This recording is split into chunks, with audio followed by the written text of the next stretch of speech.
दंडवत हो. स्मृतिस्थळ निरूपणाच्या आजच्या सत्रामध्ये आपण स्मृती घेणार आहोत 79 क्रमांकापासूनच्या पुढे. हिरायसा दृढत्वानुवादू. हिरायसा या स्वामींच्या वचनाला अनुसरलेल्या अशा साध्वी आहेत आणि त्यांचं जे अनुसरण आहे ते अनुसरण त्यांचं संपन्न झालेलं आहे. परंतु त्यांच्या अनुसरणाच्या आधीची एक घटना आहे ती भट्टोबासांनी इथे सांगितलेली आहे.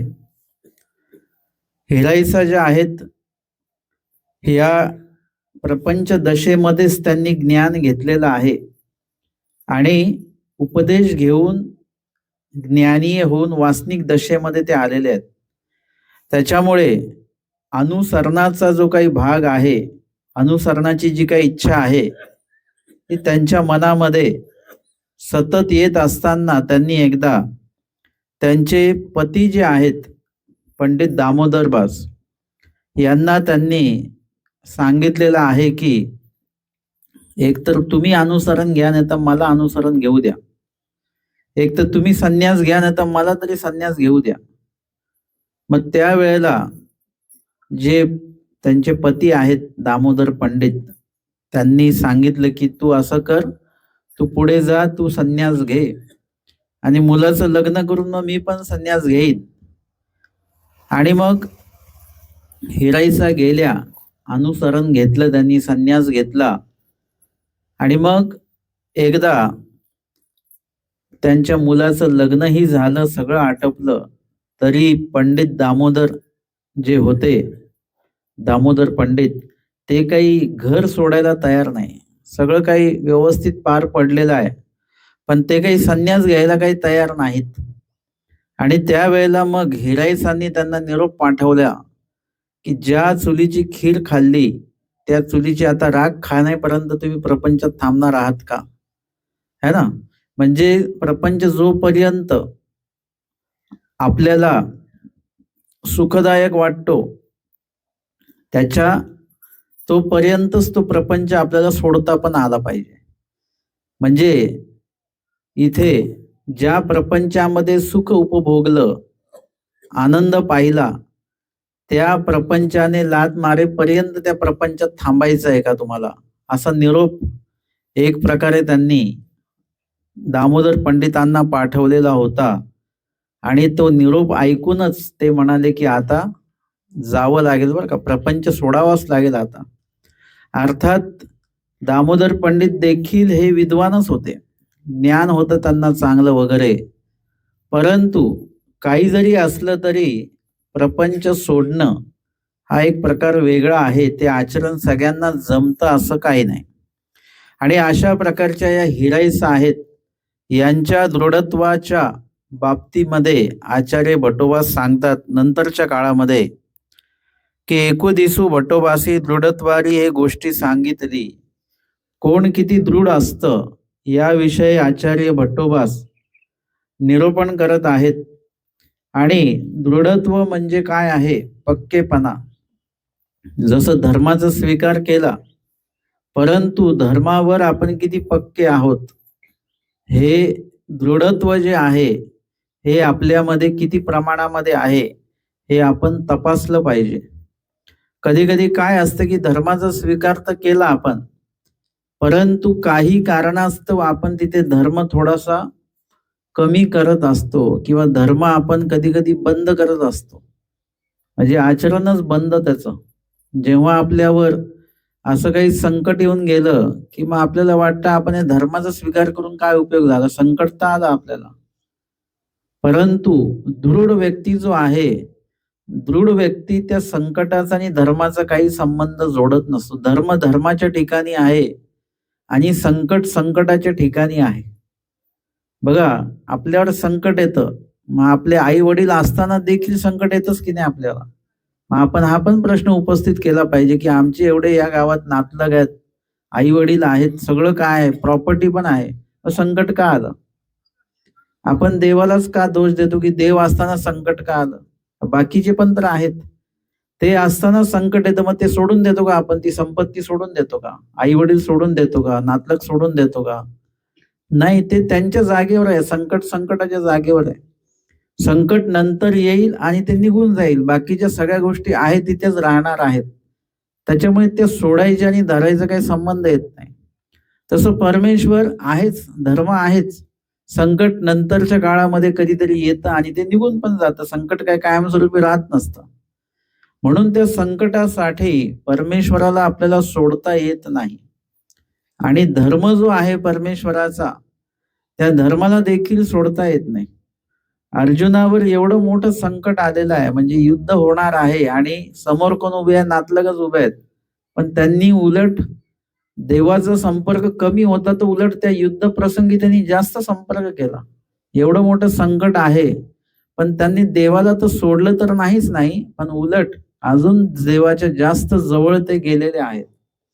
आणि म्हणून हे दृढत्व आपल्याला धर्माविषयीचं असणं आवश्यक आहे, की धर्म आणि देव, देव आणि धर्म या आपल्या जीवनातले अविभाज्य घटक असणं गरजेचं आहे.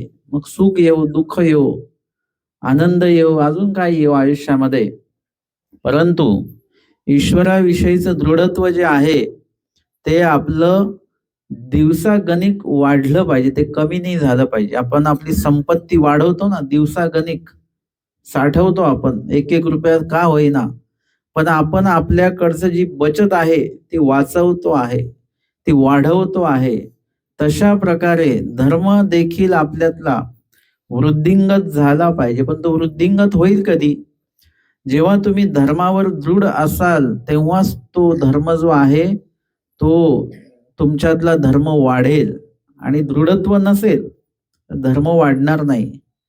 आणि म्हणून स्वामी हिराईसांच्या बाबतीमध्ये दृढत्वावर विषय सुरू होता भट्टोबासांचा. आणि मग त्या दृढत्वाच्या बाबतीमध्ये कोण किती दृढ आहे, कोण किती दृढ आहे असं बोलत असताना आचार्य श्री भट्टोबासांनी दृढत्वावरी हे गोष्टी सांगितली, म्हणजे ही घटना जी आहे ती घटना सांगितलेली आहे. भट्टोबास म्हणतात, आम्ही हिरायसी भेटो गेलो, आम्ही सर्वजण हिरायसांना भेटायला गेलेलो होतो. तवतयाची लेकी अशक्ती होती, त्यांची जी मुलगी आहे ती आजारी होती, अशक्त होती भरपूर, आणि ती आतमध्ये झोपलेली आहे. ती औषध उपचार वगैरे तिच्यावर सुरू आहेत. आम्ही आलो, संभ्रम केला, आणि आम्ही जेव्हा पोहोचलो तिथे तर मग हिराईसांनी काय केलेलं की संभ्रम केला, म्हणजे आदर सत्कार सन्मान जो काय आहे, पाहुणचार जो आहे तो केलेला आहे. यथोचित अभ्यागत केले, यथोचित अभ्यागत म्हणजे व्यवस्थितपणे. मुलगी जरी आजारी आहे तरी मात्र एका ठिकाणी जर का धर्म उभा राहिलेला आहे, धर्माची लोक उभे राहिलेली आहेत, समोर आलेली आहेत, तर त्यावेळेला आपल्याला धर्म सुद्धा जो आचरण करता आला पाहिजे, धर्माला सुद्धा त्या ठिकाणी वेळ देता आला पाहिजे. आणि यथोचित अभ्यागत केले म्हणजे आपल्याकडे साधू संत आल्यानंतर किंवा धर्माची लोक आल्यानंतर त्यांचं यथोचित स्वागत करायचं असतं. आणि ते स्वागत मग ते पाय धुण्यापासून त्यांना गंध टिळा लावणे किंवा त्यांना पुष्पहार अर्पण करणे, वस्त्र वगैरे जे काय असेल आपल्या क्षमतेनुसार आहे ते. आणि ते त्या पद्धतीने त्यांनी त्यांचं आगत स्वागत अभ्यागत वृत्ती, आणि त्याही मध्ये श्रमनिवृत्ती असते. म्हणजे आलेले जे कोणी अभ्यागत आहेत ते थकून भागून आलेले असतील तर मग त्या ठिकाणी त्यांची श्रमनिवृत्ती केली पाहिजे, त्यांची विचारपूस केली पाहिजे, त्यांना काही पाणी वगैरे देणं की जेणेकरून त्यांचा थकवा जाईल. अशा प्रकारचे कार्य जे आहेत त्यावेळेला आपल्याकडनं झाले पाहिजेत. आणि त्यानंतर त्यांनी आम्ही जेऊ बैसलो, आम्ही जेऊ बैसलो म्हणजे भोजन वगैरे सगळं काहीतरी नियोजित पण असावं ते कदाचित. की आधी त्यांना आमंत्रित केलेलं असावं आणि हिराईसांनी त्या सर्वांसाठीचं भोजन तयार केलं आणि सगळं भोजन तयार झाल्यानंतर सगळेजण भोजनासाठी बसलेले आहेत भोजनासाठी. तव ते सरली आणि त्यांची जी मुलगी आहे ती सरली. पण कधी सरली? आधी नाही सरली. आधी सरली असती तर मग ते जेवले नसते तिकडे. आणि ती अशक्त आहे वगैरे आणि इतकी अशक्त असणार आहे तर त्यामुळे हे सर्व भोजनासाठी बसल्यानंतर अर्धाधिक भोजन झालं असेल आणि ती मुलगी सरली. ते कोणा नेणता तैसेची गुंडुनी ठेविली. आणि हिराईसा ज्या आहेत त्या आधेमध्ये मुलीकडेही जात असतील. तिला लक्षात आलं असेल की मुलीची तब्येत कशी आहे, काय आहे, ती वाचेल नाही वाचेल हे तिला लक्षात आलेलं असावं आणि म्हणून ती येत जातही आहे, तिथेही लक्ष ठेवत आहे, इथेही लक्ष ठेवत आहे. आणि अशा याच्यामध्ये तिच्या लक्षात आलं की आता भटोबास आणि सर्व समस्त गुरुकुळ यांचं निर्माधिक भोजन होत आलेलं आहे. मुलगी इकडे एका बाजूला सरली, देहावसान झालं मुलीचं. आता त्या वेळेला काय करायचं बरं? आपण जर का रडलो ओरडलो, काय झालं, दुःख व्यक्त केलं तर त्यांचं निम्म अधिक भोजन झालेले, ते निम्म्या भोजनातनं ते उठतील. आता दोन्ही गोष्टी साधायच्या आहेत. मुलगी तर गेली सरली, परंतु इथे विधी मात्र अजून सुरू आहे. विधी एक गोष्ट तरी पूर्ण झाली पाहिजे. मुलगी सरली म्हणजे काय झालं? तिचं आयुष्य पूर्ण झालेलं आहे. तिचं जगणं जे आहे, तिचं जे काही नियोजित जगणं आहे ते पूर्ण झालेलं आहे. आणि लक्षात घ्यायचं की प्रत्येक व्यक्तीचं नियोजित जे जगणं आहे ते पूर्ण झालं की तो व्यक्ती सरतो. तो व्यक्ती काही जगत नाही. आपल्याला असं वाटतं की असं केलं असतं तर जगला असता, तसं केलं असतं तर जगला असता. या जर तरच्या गोष्टी असतात आणि ते आपण आपल्या समाधानासाठी बोलायच्या असतात बरं का. बरं झालं त्यांना दवाखान्यात नेलं होतं, हे जर तरच्या गोष्टी आहेत ते बोलायच्या असतात, परंतु त्या फक्त बोलायच्याच असतात, त्याच्यातनं काही साध्य होत नसतं. आपल्याला असं वाटतं की जर का त्यांना दवाखान्यात नेलं असतं ते वाचले असते, तर तसं काही नसतं बरं का. त्या ठिकाणी त्यांचं आयुष्य पूर्ण झालेलं आहे आणि मग आता त्यांचं आयुष्य पूर्ण झाल्यानंतर मग आता कुठले जगण्याचा काही संबंध त्याच्यामध्ये येतच नाही. आयुष्य शिल्लकच नाही राहिलेलं आहे. मग आता पुढे कसं काय? जसं जेवणारा व्यक्ती जो आहे तो हात कधी धुतो? जेव्हा त्याचं जेवण पूर्ण झालेलं आहे तेव्हाच तो हात धुतो. निम्मच जेवण बाकी असेल तेव्हा तो जेवणातनं उठेल का तो? नाही, जेवण पूर्ण झालं आणि मगच तो हात धुणार आहे. तशा प्रकारे जीवन देखील पूर्ण झालं की मग आपण या देहामध्ये काही जरी केलं तरी राहू शकत नाही. आणि एखाद्याचं आयुष्य पूर्णच नसेल झालं, त्याला वैयक्तिक किती जरी वाटलं की बाबा आता मला मरायचं पर्यंत, तरी देखील तो 10 वर्ष जगतो, कारण त्याचं आयुष्य पूर्ण झालेलं नाही. काही लोक स्वतःचा घात करून घ्यायला बघतात. विष पिलं तरी सुद्धा तो वाचून जातो, कारण त्याचं आयुष्य पूर्ण नाही झालेलं आहे, तो जगणारच आहे. एखाद्याचा मोठा अपघात झाला चांगला, त्याचे हात पाय मोडून जातील सगळं, तरी परंतु तो मरणार नाही, तो जगणारच आहे. तशा पद्धतीने हे एक जीवनाचं गणित एक लक्षात घ्यायचं. आपणही जगलो, आपणही मरणार आणि आपल्या समोर अनेक लोक जन्माला आले, मेले, सगळं झालं. इतक्या वर्षापासून आपण जन्म मरण बघतच आलेलो आहोत. अनेकांचा जन्म झाला म्हणून तिथे भेटायला गेलो आणि अनेकांचं मृत्यू झाला म्हणून ते विधीसाठी पण गेलो.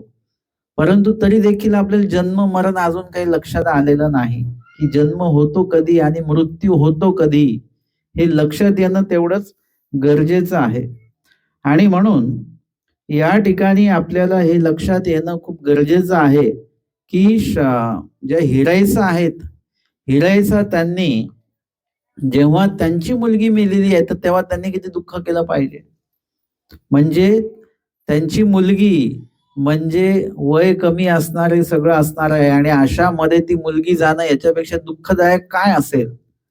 परंतु हिराईसा या वासनिक दशेतला असल्यामुळे, त्यांच्याकडे ज्ञान असल्यामुळे जन्म मृत्यू म्हणजे काय हे त्यांच्या आलेखामध्ये आलेलं आहे. त्यांनी त्याचा अवलोकन केलेलं आहे, अभ्यास केलेला आहे. त्याच्यामुळे त्यांना हे माहिती आहे की प्रपंच कसा आहे, अनित्य आहे. प्रपंच नित्य नाही आहे आणि प्रपंचातलं जेवढं काय आहे ते सगळं अनित्य आहे. आज जे तुमच्याशी चांगले आहेत ते उद्या तुमच्याशी कधीही कुठल्याही क्षणाला वाईट होऊ शकतात. म्हणजे एक वाक्य किंवा एक शब्द त्याला पुरेसा असतं की त्या एका शब्दामुळे किंवा वाक्यामुळे ती व्यक्ती वाईट होऊ शकते. म्हणजे नित्य वाटतं ते अनित्य होत आहे आणि म्हणून हे सगळं बदलत बदलत राहणार आहे. संसार परिवर्तनशील आहे आणि म्हणून त्यांनी ते स्वीकारलेलं आहे. मुलीचा मृत्यू जो आहे तो त्यांनी स्वीकारलेला आहे आणि त्याच्यामुळे त्या ठिकाणी त्या रडलेल्या नाहीत, दुःख व्यक्त केलेलं नाही. आधी धर्म जो आहे, एक कुठली तरी गोष्ट आपल्याकडनं पूर्ण गेली झाली पाहिजे. मुलीचं आयुष्य पूर्ण झालं, आता या ठिकाणी जे धर्माचा जो विधी आहे तो देखील पूर्ण झाला पाहिजे, तो अर्धवट राहिला नाही पाहिजे. आणि म्हणून त्या ठिकाणी त्यांनी काय केलं, तसंच त्या मुलीच्या प्रेतावर कपडा टाकून दिलेला आहे आणि मग आणि शांत राहिलेल्या, कोणालाही इथे काय शब्द आला, कोण्हा नेणता, म्हणजे कुणालाही उपलक्षात येऊ दिलं नाही. आता लगेच कितीही आईनी जर का अश्रू थांबवले तर ते थांबत नाही, डोळ्यामध्ये लगेच पाणी येतच येतं. परंतु हिराई सांदी मात्र ही कुशलता केली किंवा ते दृढत्व त्यांच्या धर्माविषयीचं त्यांनी ते दाखवलं. रडल्या नाही, डोळ्यात पाणी येऊ दिलं नाही, कोणाला लक्षात येऊ दिलं नाही आणि त्या ठिकाणी जो काही आनंद चेहऱ्यावर दाखवता येईल जेवढा तेवढा आनंद धर्म कार्य करताना जो असला पाहिजे तेवढा आनंद त्यांनी दाखवला असेल. आणि मग अवघी जेविली, भटोबास ही कथा सांगत आहेत की अवघी जेविली म्हणजे आम्ही सर्वजण जेवलो, सगळ्यांची भोजन झाले. मग मागीला कुडून हिराई जेविली आणि मागीला कुडून हिराई जेविली म्हणजे तिला देखील जेवणाला वाढलेले वगैरे वगैरे. पण मग ती जेवली देखील, कारण की लगेच आपण जर का सांगावं तर लोक परत मग बोलतील किंवा असं योग्य ठरणार नाही. म्हणून त्यांनाही जेवायला जबरदस्ती वाढला असेल, तेही जेवले, कारण कोणालाच माहिती नाही की ती मुलगी सरली म्हणून. आणि मग मागीला कडून हिराई जेविली, आपण्या सांगा ते जेवविली, एका मताने त्यांना देखील भोजनासाठी जबरदस्ती बसवलं. आता तिने काय सांगायचं, मी बसणार नाही जेवायला, बसत नाही जेवायला किंवा जेवत नाही, का नाही जेवत, त्याचं कारण त्यांना सांगावं लागेल. कारण आता सध्या सांगण्यासारखं नाहीये, लगेच नाही सांगता येणार, त्याला थोडासा कालावधी जाऊ द्यावा लागेल. आणि म्हणून त्यांना सोबतच जेवायला बसवलं असं एका मताने सांगतात. आणि मग भोजन वगैरे संपन्न झाल्यानंतर हिराईचा आता त्या जेवायला बसल्या तर त्यांना काही जेवण गेलं असेल का, ते गळ्याखाली काही जेवण उतरलं नसेल, पण समोर जे बसले त्यांच्या समाधानासाठी 2 घास इकडे तिकडे खाल्ले त्यांनी. आणि मग परत मुलीकडे बघायला गेलेले आहेत की इतरांच्या दृष्टीने मुलीला बघण्यासाठी गेलेले आहेत, पण त्यांच्या दृष्टीने त्यांना माहिती की मुलगी आपली काही राहिलेली नाही. आणि मग गेल्यानंतर आणि मग त्यांनी बघितलं आणि मग लोकांच्या समोर त्यांनी म्हणाले, म्हणजे रडायला लागले की आताची होती हो म्हणून ही संग्रहेची रडली, म्हणजे आताच माझी मुलगी होती, आताच सरली. आणि म्हणून जे काही दुःख आहे ते दुःख त्यांनी व्यक्त केलेलं आहे. ऐसी गोष्टी भटोबासी सांगितली, अशी गोष्ट भटोबासांनी हिराईसांच्या बाबतीमध्ये सांगितलेली आहे की इतकं धर्माला महत्व देणं, म्हणजे आपल्या घरामध्ये कोणीतरी सरलेलं आहे, सरल्यानंतर आपण कशालाच महत्व देत नसतो, परंतु धर्माच्या बाबतीमध्ये असं असलं पाहिजे की धर्माला तुम्ही सर्व काळ महत्व दिलं पाहिजे. तुमच्या घरामधल्या ज्या काही घटना आहेत त्याला तर महत्व द्याच द्या, नाही अशातला भाग नाहीये, परंतु त्या ह्याच्यामध्ये सुद्धा तुम्हाला धर्मालाही तेवढंच महत्व देता आलं पाहिजे. आता लक्षात घ्या, आपल्यावर किती संकट आलं, काही झालं, किती दुःख झालं, किती कर्जत गेलो, तरी श्वास घेणं सोडतो का, बंद करतो का आपण? श्वास मात्र चालूच आहे. कोणी किती काही झालं तर धर्म सोडून टाकतो, पण श्वास घेणं मात्र कोणी बंद नाही करत बरं, की आता मी देव पण सोडतो आणि श्वास घेणं पण बंद करून टाकतो, असं कोणी म्हणतं का? श्वास घेणं तर चालूच आहे. आणि म्हणून या ठिकाणी धर्माचं दृढत्व जे आहे ते अशा पद्धतीने असलं पाहिजे. आणि हे काही जे आयुष्यातले सुखदुःख आहेत हे ऊन सावलीप्रमाणे ऋतुकाळाप्रमाणे ते येत जात राहणार आहेत. आपल्याला दोन्ही गोष्टींना महत्व द्यायचं. मी असं म्हणत नाही की नुसतंच धर्माला महत्व द्या. प्रापंचिक व्यक्ती आहेत त्यांनी दोन्ही गोष्टीला महत्व दिलं पाहिजे आणि दोन्ही गोष्टी एक संध धरून चालल्या पाहिजे. धर्म करत असताना तुम्ही प्रपंचाकडे लक्ष ठेवा आणि प्रपंच करत असताना धर्माकडे पण लक्ष ठेवा. दोन्ही गोष्टी आहेत, तुमच्या जबाबदाऱ्या आहेत, तुमचं कर्तव्य आहे. त्या दोन्ही गोष्टी धरून चालल्या पाहिजेत. हिराईसांनी आम्हाला ते दाखवून दिलं की एकीकडे धर्म सोडलं नाही, धर्म सुद्धा सुरू ठेवलेला आहे. धर्म कार्य जे आहे ते बंद पडू दिलेलं नाही. आणि एकीकडे प्रपंचाच्या संदर्भातली जबाबदारी आहे ती पण त्यांनी सोडलेली नाही. ते बरोबर सर्व गोष्टी त्यांनी दोन्ही गोष्टी त्याच्यामध्ये साधलेल्या आहेत. 80 क्रमांकाची स्मृती आपण घेणार आहोत. विरूपाख्य महादेवबा पंगती बैसका ज्ञान करणे. विरूपाख्य हे त्यांचं एक विशेषण आहे. महादेवबा ते त्यांचं नाव आहे. आणि पंक्ती बैसका म्हणजे पंक्तीमध्ये जेव्हा बसलेले आहेत तेव्हा भट्टवासांनी त्यांना पंक्तीत कसं बसावं, कुठे बसावं याचं ज्ञान करून दिलेलं आहे.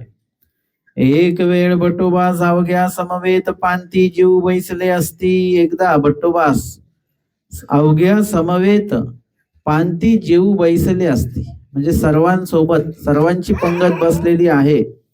आणि सर्वांची पंगत बसलेली आहे. भट्टोबास देखील त्या पंक्तीला बसलेले असताना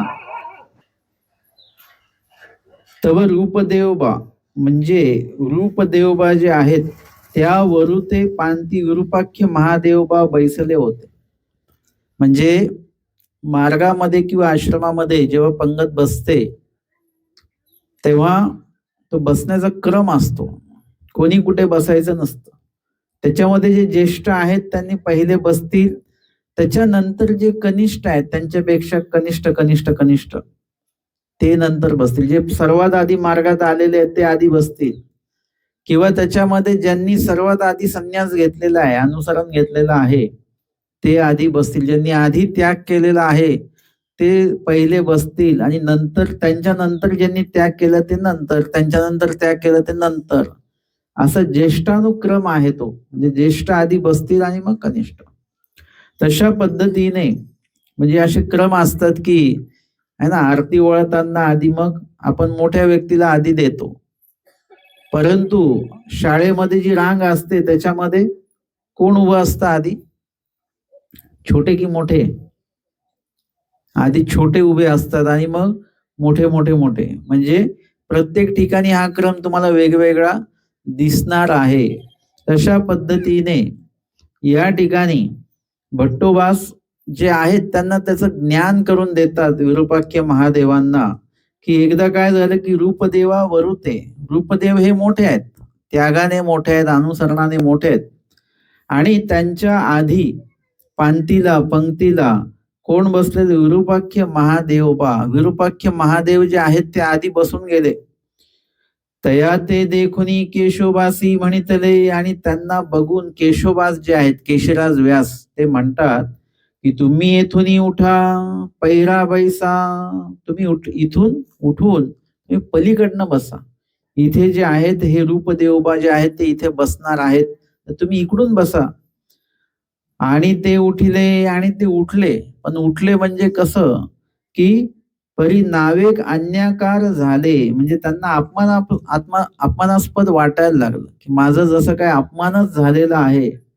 मुळामध्ये म्हणजे आपल्याला जर का कोणी योग्य मार्गदर्शन केलं किंवा ज्ञान दिलं, सत्य सांगितलं, तर आपल्याला त्याचा अपमान झाल्यासारखा वाटतो बरं का. आपल्याला जर का कोणी सांगितलं की निरूपण ऐकताना डोक्यावर काहीतरी घ्या बरं का, टोपी किंवा रुमाल, तर त्यांना अपमानास्पद वाटतं. किंवा त्यांना सांगितलं दंडवत घालून बसा, तर मग त्यांना अपमानास्पद वाटतं. म्हणजे इत्यादी प्रकारे दंडवत करून बसा तर त्यांना अपमानास्पद वाटतं. परंतु आपल्याला जर का खरं कोणी काही सांगितलं, सत्य सांगितलं, किंवा तुमचं अक्षर चांगलं नाही बरं का, लगेच आपल्याला राग येतो. आपल्याला उलट बरं वाटलं पाहिजे की बाबा आपलं अक्षर चांगलं आहे आपल्याला वाटतं, पण खरोखर ते चांगलं नाही. मग ते आपण काय केलं पाहिजे, सुधारून घेतलं पाहिजे. समोरचा व्यक्ती जेव्हा सांगतो तेव्हा तो त्यासाठी सांगतो की तुम्ही अक्षर चांगलं काढा, म्हणजे त्याला आपल्याकडनं चांगलं अपेक्षित असतं. आणि म्हणून आपल्याला जर का कोणी काही ज्ञान केलं, सांगितलं, योग्य सांगितलेलं आहे, तर त्यावेळेला मात्र आपल्याला अपमान वाटला नाही पाहिजे. परंतु यांना काय झालं, यांना वाटलं की नावेक अन्याकार झाले, थोडं अपमानास्पद त्यांना वाटलं. मुखविवरण केले, तोंड त्यांनी वाकडं केलं थोडस. म्हणजे तोंड वाकडं कसं होतं बरं, चेहरा एकदम, आपल्याला जर का वाईट वाटलं समोरच्याच्या बोलण्याचं, तर लगेच वाईट किंवा राग आला त्याच्या बोलण्याचा, वाईट वाटणं आणि राग येणं म्हणजे खूपच हे झालं, तर मग चेहरा आपण थोडासा, चेहऱ्यावर आपल्या कपाळावर आठ्या वगैरे येऊन जातात वगैरे, अशा प्रकारे तो चेहरा त्यांनी वाकडा केला. ते देखूनही बटोबासी म्हणितले, आणि बटोबास ते बघत आहेत, काय कोण कोणाला काय सांगतंय, त्याच्यामुळे त्यांना काय होऊन राहिलंय, विरूपाख्य महादेवांना वगैरे, हे बटोबास लांबून सगळं बघत आहेत.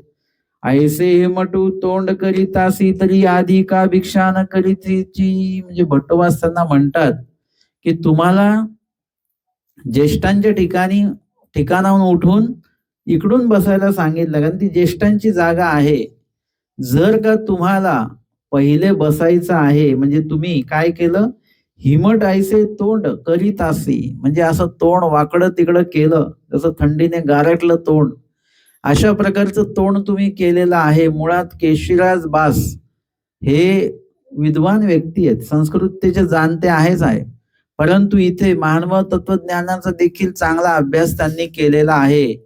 आणि अशी व्यक्ती जेव्हा सांगते आपल्याला, तेव्हा ते आपण विनम्रतेने ऐकून घेतलं पाहिजे. कारण केशराज बास सुद्धा ज्येष्ठ आहेत, परंतु त्यांनी सांगितल्यानंतर तुम्ही एवढं तोंड वाकडं तिकडं करता, तर जर का असंच तोंड वाकडं तिकडं करायचंय किंवा अपमान स्वतःचा तुम्हाला वाटतो याच्यामध्ये, तर आधी का न भिक्षा करीसीची, मग तुम्ही त्या रूपदेवबांच्या आधी भिक्षा का नाही केली, म्हणजे दीक्षा का नाही घेतली आधी.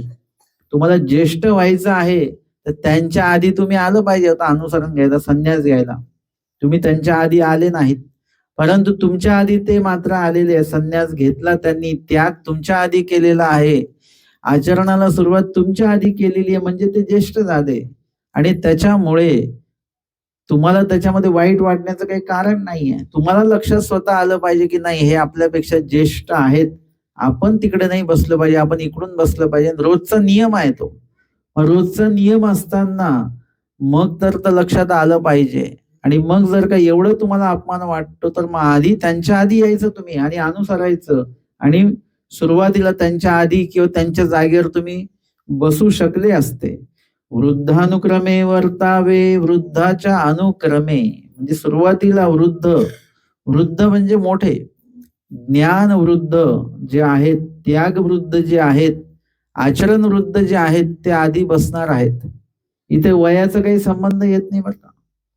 एखादं आपल्यापेक्षा वयाने कमी असेल, परंतु आचरणाने आपल्यापेक्षा वृद्ध तो असू शकतो. म्हणजे आपल्या आधी त्यांनी आचरण सुरू केलेलं आहे, आपल्या आधी त्यांनी अनुसरण घेतले, तर आपल्या आधी तो त्याग वृद्ध झालेला आहे. म्हणजे त्याचा त्याग, आपला त्याग हा आता नवीन असेल, त्याचा त्याग त्याच्या आधीचा आहे, म्हणजे आपल्या त्यागापेक्षा त्याचा त्याग वृद्ध झालेला आहे, म्हणजे मोठा झाला. वृद्ध म्हणजे म्हातारा नाही, वृद्ध म्हणजे ज्येष्ठ, वृद्ध म्हणजे मोठा त्याग झालेला आहे.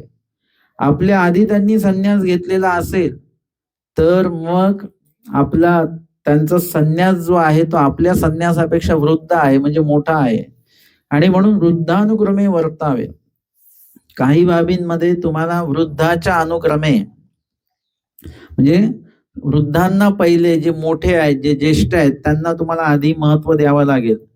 आणि तयाचे फिटले, आणि भट्टोबासांनी हे सांगितल्यानंतर, म्हणजे ते जे रूपदेवबा जे होते ते ज्येष्ठ आहेत, आणि विरूपाख्य महादेवबा हे नंतर अनुसरले, दीक्षा घेतलेले आहेत, परंतु त्यांना जो काही अपमान वाटला असं बोलल्यामुळे, केशवबासांनी असं सांगितल्यामुळे, आणि ते जे काही अशा रागामध्ये ते उठले वगैरे, पण भट्टोबासांनी त्यांना त्याचं ज्ञान करून दिलं की केशवदासांनी तुम्हाला असं का म्हटलं, का उठवले तिथून, का बरं तिथे बसू नाही दिलं, का बरं त्यांना बसायला तिकडे सांगितलेलं आहे रूपदेवबांना, तुम्हाला का बरं पलीकडनं बसायला सांगितलं, याचं ज्ञान भट्टोबासांनी त्यांना केल्यानंतर त्यांना लक्षात आलं की हो, हे आपली चूक झाली बरं का.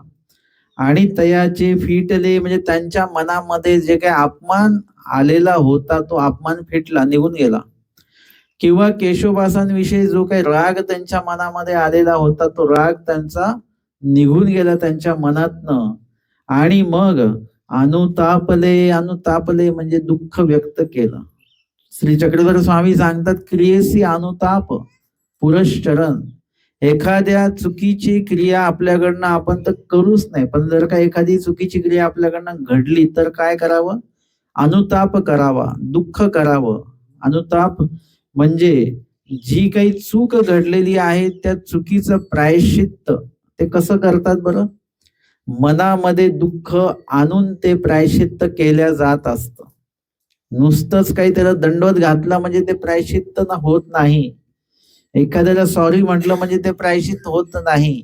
आपण जी काही चूक केलेली आहे त्या चुकीचं प्रायश्चित्त आपल्या मनामध्ये असलं पाहिजे. त्या चुकीच्या बद्दल जे काही दुःख आहे ते दुःख आपल्या मनामध्ये असलं पाहिजे आणि त्याला अनुताप असं म्हटलं जातं. दुःख नसेल तर ते प्रायश्चित्त होत नाही, ती माफी होत नसते.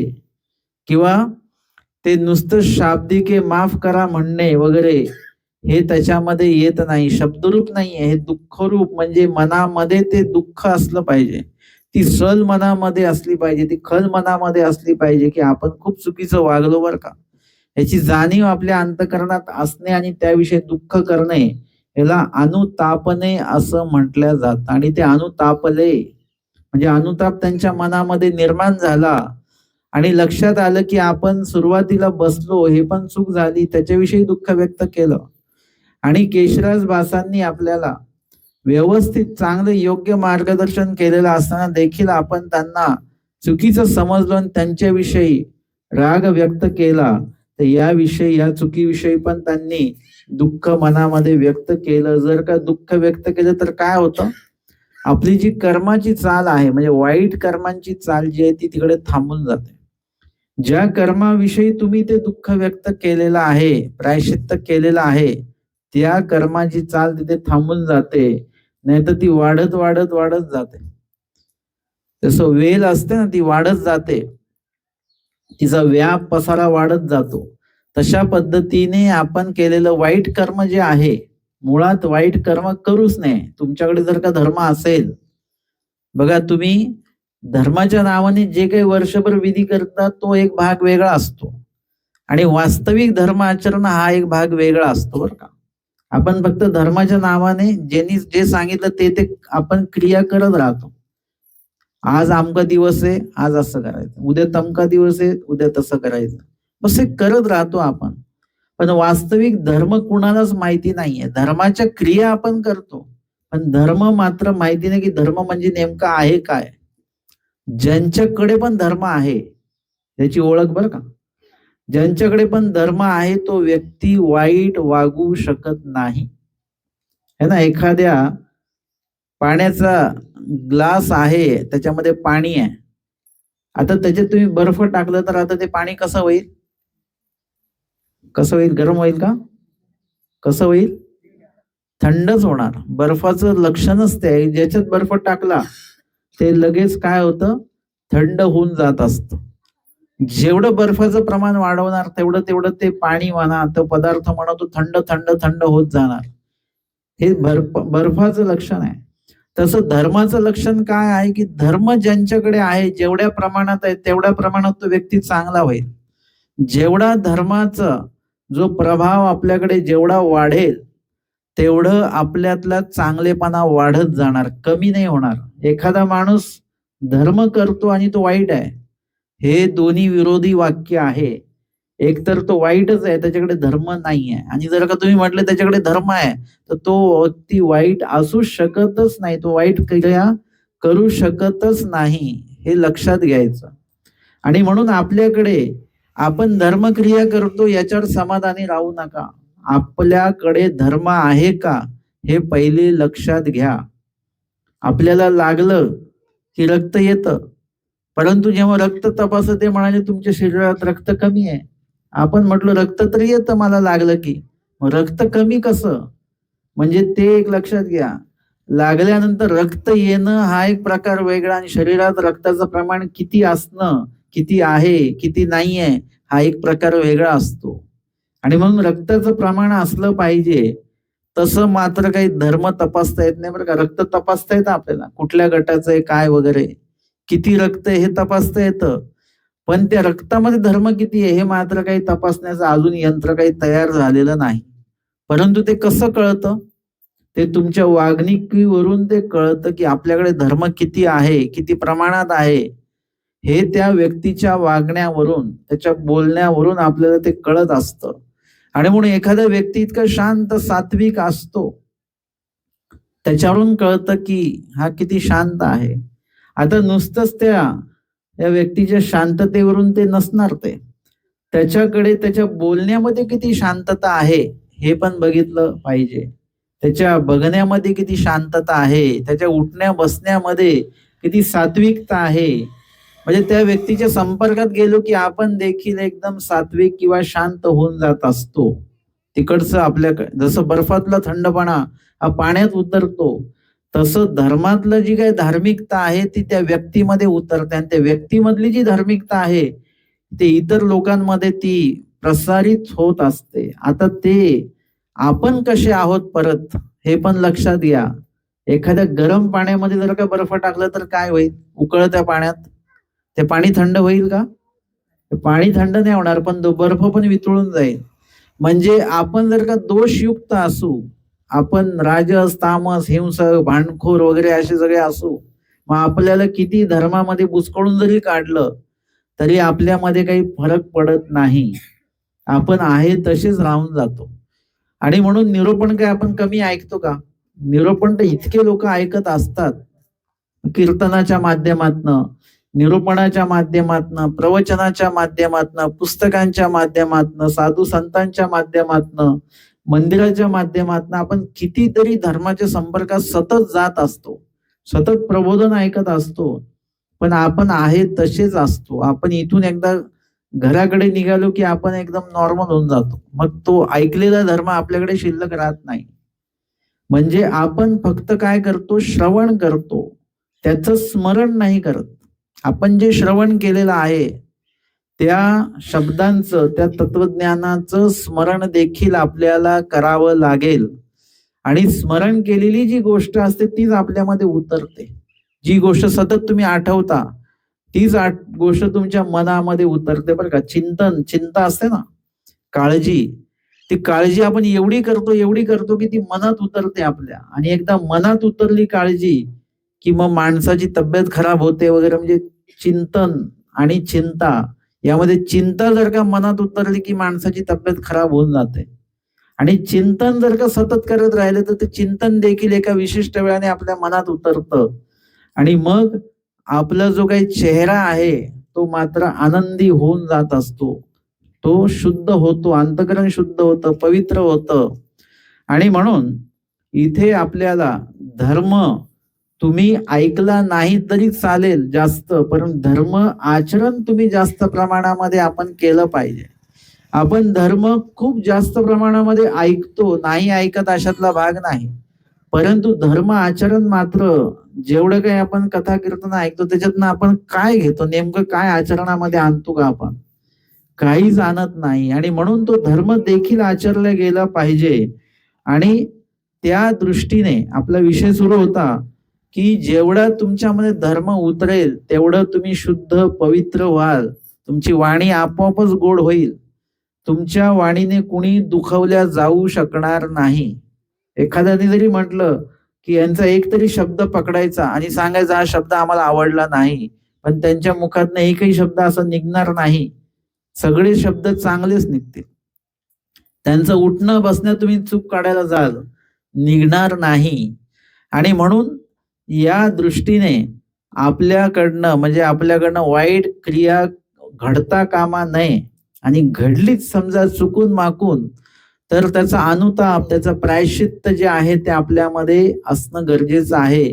जे या ठिकाणी विरूपाख्य महादेव जे आहेत त्यांच्याकडनं चूक घडली देखील आणि त्यानंतर कोणीतरी सांगितल्यानंतर परत त्यांच्यावर राग व्यक्त मनातल्या मनात झाला, ही दुसरी चूक. पण भट्टोबासांनी सांगितल्यानंतर मात्र काय झालेलं आहे की त्यांनी जे काही अनुताप व्यक्त केला त्याच्यामुळे कदाचित त्यांचा जो दोष आहे, त्यांचं जे काही वाईट कर्माची जी चाल आहे ती त्या ठिकाणी थांबलेली आहे. पुढची स्मृती घेऊया 81 क्रमांकाची. महात्म्या प्रश्ने पदार्थी वासनादी भाव निषेध.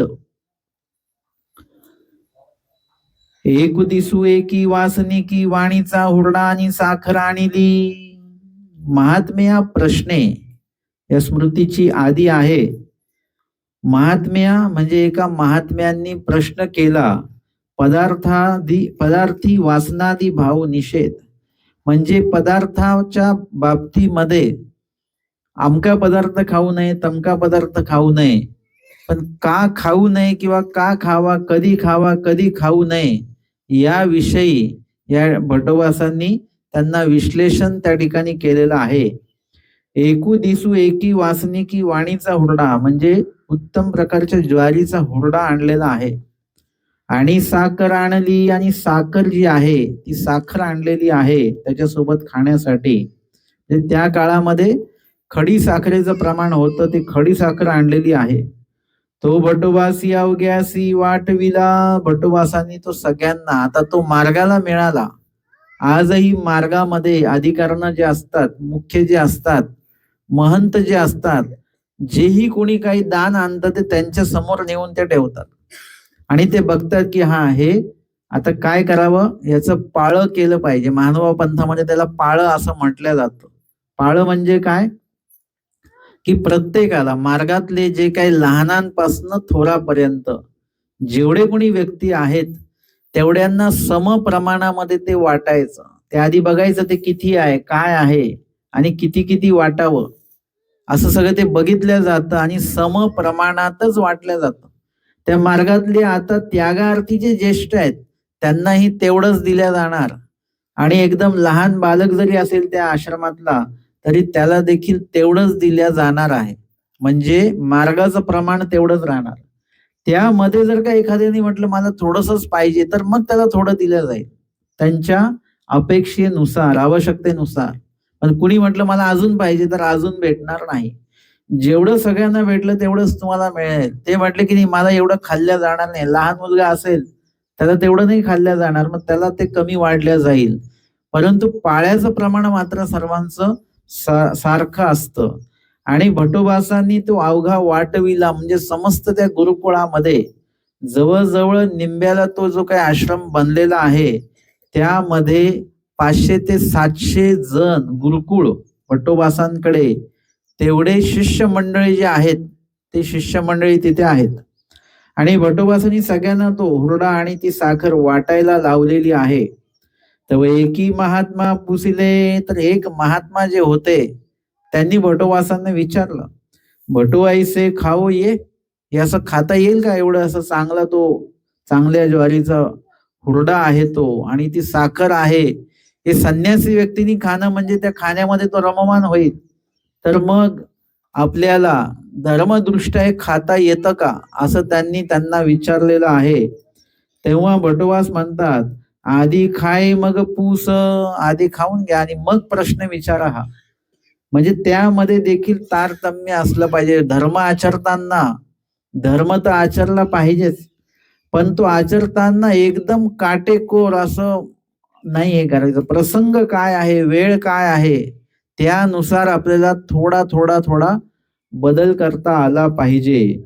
ते म्हणाले की आधी खाऊन घ्या हे, आता तुम्हाला ते पाळं आलं ना, ते पाळं तुम्ही घेतलं पण मग आता ते पहिले खाऊन घ्या, कारण की ते दिल्या गेलं. आता तुम्ही जर का ते परत नाही खाल्लं ते तुमचं पाळं आता ते कोण खाणार मग? म्हणून ते आधी खाऊन घ्या तुम्ही पहिले आणि मग त्याच्याविषयी काय प्रश्न असेल ते विचारा.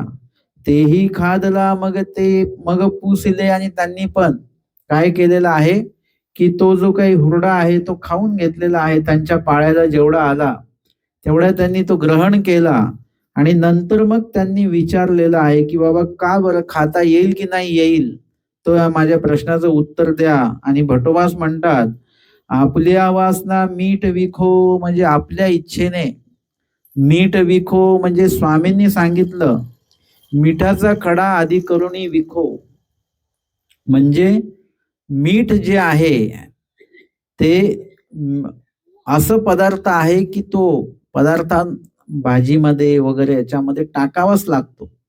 तो दिसत नाही, परंतु तो आहे की नाही आहे याची जाणीव मात्र आपल्याला होत राहते. म्हणजे त्याची चव इतकी महत्वाची आहे. परत त्याची चव गोड आहे का?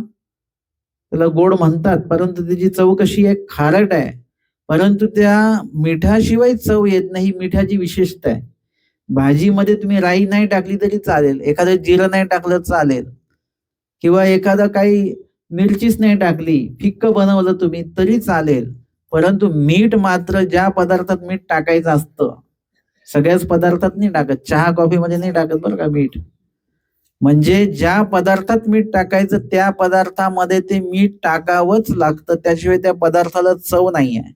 आणि स्वामींनी सांगितलं मानव तत्वज्ञानामध्ये की मिठाचा खडा आधी करून विखो, म्हणजे मिठामध्ये आपण अडकून राहतो ना, की जेवायला बसलेला आहे संन्यासी व्यक्ती आणि त्याच्यात मीठ नसेल, जसं आपण बसलो जेवायला, प्रापंचिक व्यक्ती बसले जेवायला आणि जर का त्या भाजीत मीठ नसेल, आता जेवणात मन लागतं का? पहिला घास घेतल्यानंतर लगेच किचनकडे बघतो आपण, की वाढणाऱ्यांकडे बघतो, ते मीठ आणा. आणि ते मीठ आल्याशिवाय त्या भाजीचं परत घास आपण घेतच नाही.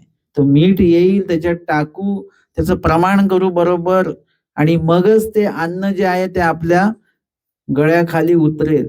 तसं चहामध्ये साखरच नसेल तर पिल्या जाईल का? ते नाही पिल्या जाणार. म्हणजे काही काही पदार्थातले मुख्य रस ते आहेत. भाजीतला मुख्य रस काय? मीठ आहे समजा, किंवा चहा मधला मुख्य रस काय आहे? ते साखर आहे. गोड पदार्थातला मुख्य रस साखर आहे, त्यातला गोडवा आहे. ते जर का त्याच्यामध्ये नसतील तर ते पदार्थ आपल्या गळ्याखाली उतरतच नाही. तिखट खाणाऱ्याला जर का तिखट नसेल तर त्याच्या गळ्याखाली ते अन्न उतरत नाही, ते तोंडातल्या तोंडातच राहतं चघळत. तशा पद्धतीने मिठाचं महत्व आहे. बाकीचे पदार्थ काय फिक्के असो नाही तर तिखट असो, पण मिठाचं एक वेगळं महत्व आहे. म्हणून एखादं तिखट खाणाऱ्याला भाजी तिखट दिली पण त्याच्यातही मीठ नसेल तर त्याला चव नाही लागत, त्यालाही मीठ घ्यावं लागेल. फिक्क खाणाऱ्याला पण मीठ घ्यावंच लागेल. अशा प्रकारे मिठाचं एक महत्व वेगळं आहे. आणि म्हणून तिथे जर का संन्यासी व्यक्ती जर आहे, ते जर का जेवायला बसला आणि त्याच्या लक्षात आलं की मीठच नाहीये, तर त्याचं मन त्या भोजनामध्ये लागणार नाही. त्याला असं वाटेल की आता कधी मीठ घ्यावं आणि ते खावं तरच त्या पदार्थाची चव लागेल.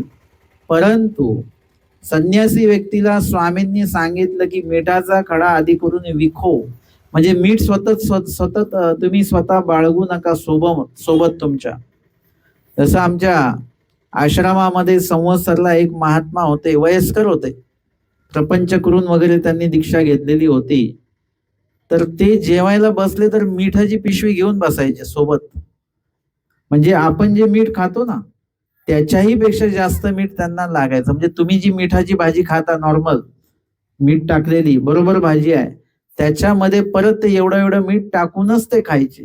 आणि ते बघायचे नाही की मीठ कमी आहे का जास्त आहे, मीठ टाकायचंच आणि खायचंच ते. म्हणजे ते प्रमाणापेक्षा जास्त मीठ खात होते. जर का मीठ नसेल तर त्यांना जेवण जाणारच नाही. आपल्याला जसं ते आळणी असेल तर जेवण जाणार नाही. म्हणजे संन्यासी व्यक्ती असेल तर त्याचं लक्ष कशात राहील? चवीमध्ये राहील. मीठ टाकले की चव येते. संन्यासी व्यक्तीने त्या बाबतीमध्ये काय करावं?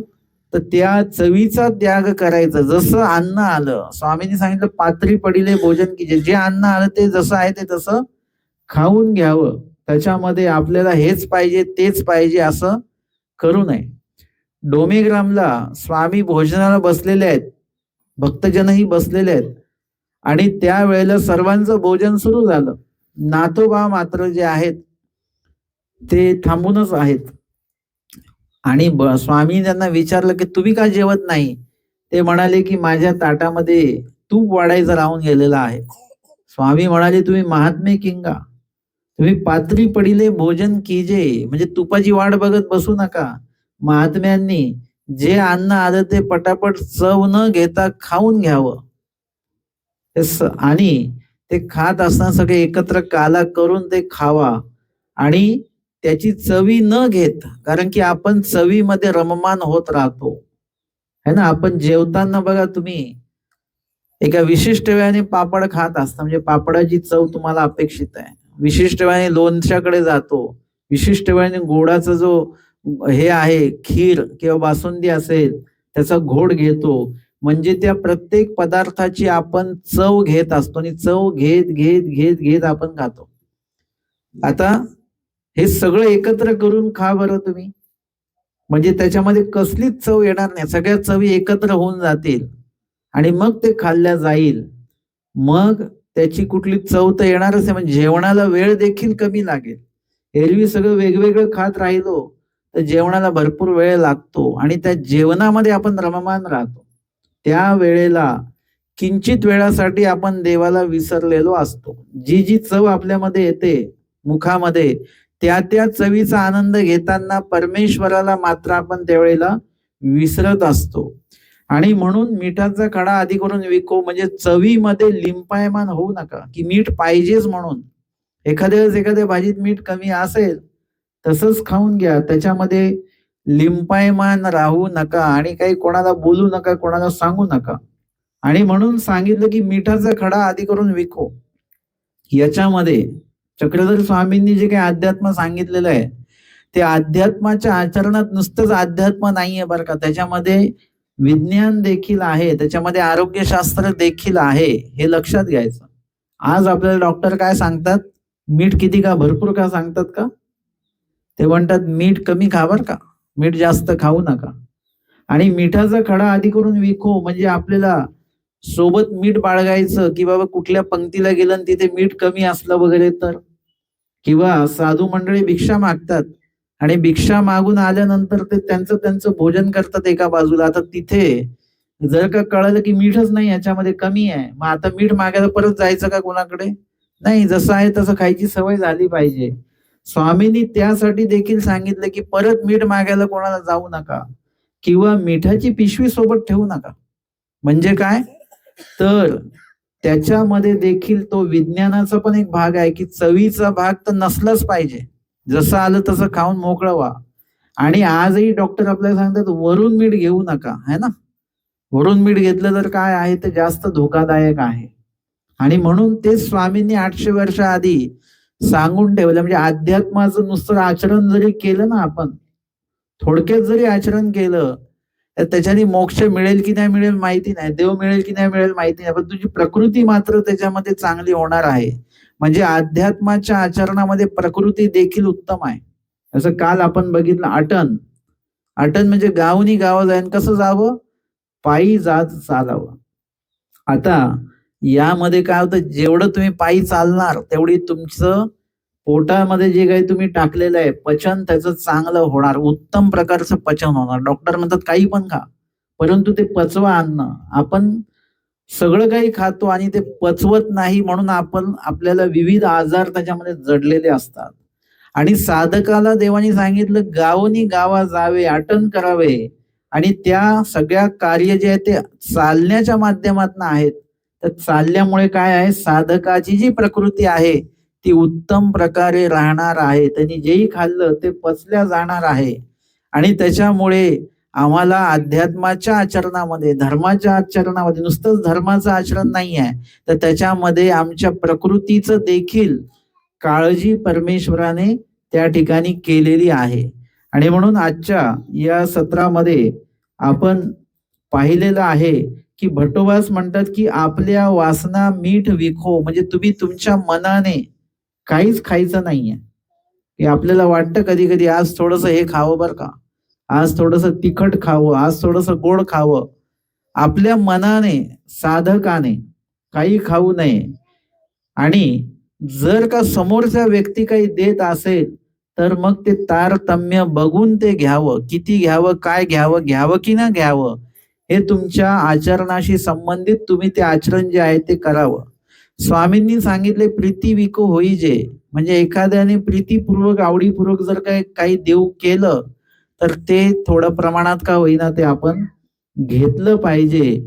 पण एखाद्याचा जर का परिच्छेद असेल, तो पदार्थ जर का त्याने त्याग केलेला असेल तर मात्र त्या व्यक्तीला त्याचा आग्रह करू नये. आणि आपल्या वासना मीठ विको, आपण आपल्या इच्छेने खायचं नाहीये किंवा पदार्थांचं आपण त्या ठिकाणी उच्चारण करायचं नाही की मला हे खायचंय, मला ते खायचंय, मला ते खायचंय. जे आलं ते खावं, नाही आलं नाही खावं, कमी आलं कमी खावं, जास्त आलं तरी कमीच खावं, ते जास्त खात बसू नये. म्हणजे इत्यादी प्रकारे पदार्थांवर नियंत्रण, खाण्यावर नियंत्रण आणि त्याद्वारे आपल्या इंद्रियांवर नियंत्रण. आपण जे खात असतो ते मुळातच आपण आपल्या इंद्रियांच्या माध्यमातनं आणि इंद्रियांच्या इच्छेने ते खात असतो. बाकी पोटाला काय लागतं, किती लागतं हे मात्र आपण कधीही लक्षात घेत नाही. मग तयासी निरूपण केले आणि अशा पद्धतीने आचार्य भटुबासांनी त्यांना योग्य ते निरूपण जे आहे ते निरूपण त्या बाबतीमध्ये केलेलं आहे. आजच्या या सत्रामध्ये आपण 79, 80 आणि 81 अशा 3 स्मृती जे आहेत त्या 3 स्मृत्यांवर श्रवण आणि चिंतन केलेलं आहे. दंडवत